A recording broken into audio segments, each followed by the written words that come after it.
मान, सम्मान और अभिमान अंतर है तीनों में।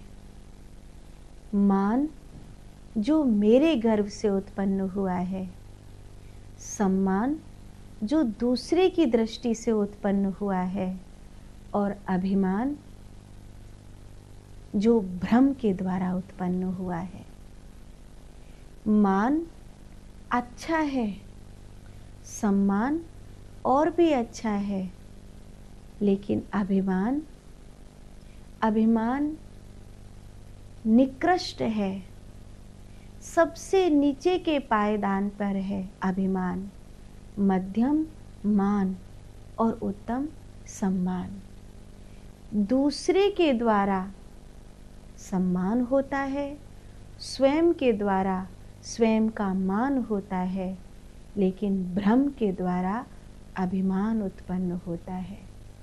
तो जब सम्मान उत्पन्न हो तब उसे अभिमान मत बनने देना, क्योंकि ये त्रिकोण है, एक कोण से आकर के दूसरा कोण जुड़ जाएगा।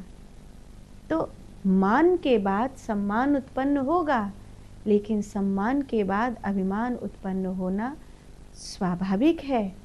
इसीलिए गुरुपद पंकज सेवा तीसरी भक्ति अमान।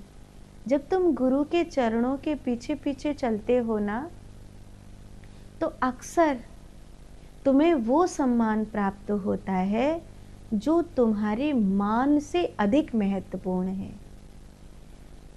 बहुत प्रेम प्राप्त होता है, और संतों के प्रेम को पचाना मजाक नहीं है। संतों का प्रेम परमात्मा के द्वारा जो वस्तु और विषय बरस रहा है, उसके द्वार खोल देता है। आसान नहीं है संत के प्रेम को पचाना।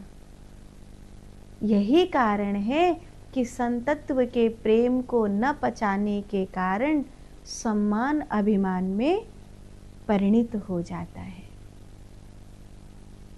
साधु जब प्रेम दे, साधु जब आशीर्वाद दे, और उस साधु के प्रेम के बदौलत संसार में सब बिगड़ी चीजें तुम्हारी सदने लगें, सब ओर से तुम्हें सम्मान प्राप्त होना लगे, जो तुम चाहते हो वो सब कुछ उत्तम होना लगे,